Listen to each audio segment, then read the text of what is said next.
All of the things you don't want the President of the United States to do while meeting with foreign leaders is exactly what Joe Biden did at the G7 summit this past weekend. You have to see it to believe it. Good day and fine evening, Healthy Republic team. If you're new to this neck of the woods, I'm Katie, and I'm trying to keep it as real as Nancy Pelosi's teeth by giving you the health status of this once fine country. Today, it's all about the G7 summit as the British hosted this year. But before we get to it, please subscribe and share the video.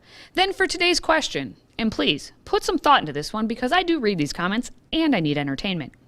If you had to choose one of the G7 leaders to live with on a deserted island for 1 month, who would you choose and why? Let me know in the comments below. Now, who are these G7 leaders you have to choose from? Because unlike Joe Biden thought, they are not, in fact, Gatorade bottles. The G7 is a group of the world leaders from the most prominent countries: United States, UK, Japan, Canada, France, Germany, and Italy. But as you can see from Joe's confused look, there are actually more attendees, including Australia, India, South Korea, South Africa, and reps from the European Union. And this year's summit really started with a bump in Cornwall, England.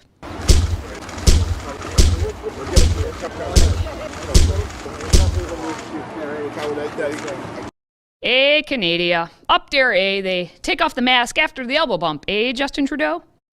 If for no other reason, that clip right there, whatever that was, is why we have told the British to pound tea. We're out of there.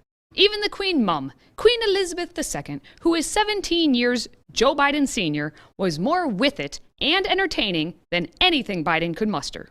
Are you supposed to be looking as if you're enjoying it? Yes, definitely. If you could. What's truly sad is the entertainment that Biden brought embarrassment on the country, and really himself. But he doesn't even know it because he truly is in a state of mental decline that keeps playing out for all to see. Let's roll through them, beginning with Vladimir Putin, the president dictator of Russia, which dropped out of what was the G8 during the Obama era. But Vlad was a topic of discussion, and Joe met with him in Geneva after leaving this year's G7 summit. Now, in March, Biden said that Putin was a killer. So you know Vladimir Putin, you think he's a killer? I do. In March, April, May, June, Joe can't even put words together. What do you say to Vladimir Putin? To answer the first question, I'm laughing too. They actually, well, look, I mean, he has made clear that the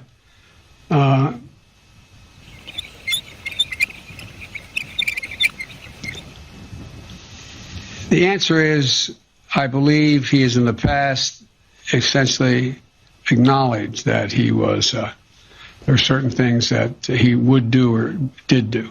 But look, when I was asked that question on air, I answered it honestly. But it's not much of a, I don't think it matters a whole lot in terms of this next meeting we're about to have. Yeah, you guys, it doesn't matter if Putin is a killer. It just matters that Orange Man's still bad. He's still the one who is a Nazi and a dictator and, stop paying attention to Biden, who is basically incoherent and addled. But don't take my word for it. Let's listen to the dictator. The real one. Putin. President Biden, of course, is radically different from Trump because President Biden is a career man. He has spent virtually his entire adulthood in politics. Just think of the number of years he spent in the Senate. A different kind of person. And it is my great hope that, yes, there are some advantages, some disadvantages, but there will not be any impulse-based movements on behalf of the sitting U.S. president. Which means that Putin can easily steal his lunch money. But it's really our lunch money. So I hope you're not hungry, because there's not enough goulash in the gulag to feed all of you. But don't worry, team. It'll be just fine because we have a doctor in the building to make everything better, or at least make you feel better. It's the great Dr. Jill Biden, here to save the day on the international stage. Doctor, how will you make our lives all unicorns and rainbows? Oh, the love? Yeah. Well, I think that we're bringing love from America. I think that this is a global conference and we're trying to bring unity across the globe, and I think that's important right now. So while you're spreading the love, what is the leader of the free world doing? Oh, I think he's so well prepared. I mean, he's been studying for weeks working up to today. Can you imagine? There's Joe in the Oval Office at the Resolute desk, and Dr. Jill right beside him, calmly saying, "Okay, Joey, now if you study real hard for the next 15 minutes, we'll have juice and then you can take a nap." Seriously though, if you listen to her again, the great doctor actually slips and says "we" when saying who's been preparing for the G7, because we know who's pulling those strings. And then she flaunted it. Prepping for G7.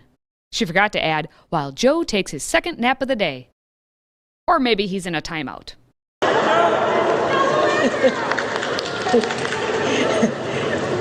Joe, pay attention. Don't blame Joe. It was probably the mask's fault. He couldn't hear with it on his face. We know it takes but one clip to demonstrate Joe is being inept, but he's trying. I'm sorry, I'm going to get in trouble with staff if I don't do this the right way. Jennifer Jacob Bloomberg. If he's not being directed what to say, he's being directed where to go, which is to say away from all reporters so he can't gaffe another thing. How are your meetings going here in Cornwall? Very well. Come on. He's a fumbling, bumbling, stumbling old man. I keep forgetting I'm president. But as always, just give him time. Right, see, this is the shtick. Give him time. He's only been in public office for 50 years. You guys, give him time. He's earned it. Come on, give me a break, man. Come on, you guys. It's a good start. I've only been here 6 weeks, pal. Okay, give me a break. 120 days. Give me a break. Need time. I think the epiphany is going to come between now and 2022. Give me a break. Democracy's having a hard time functioning. Democracy's not the only one. So that right there is the President of the United States on the international stage, in a nutshell. Even though he belongs in a nut house, he is the man with the launch codes. Now tell me if you are resting easy tonight, because we know he is. Until next time, stay healthy, America.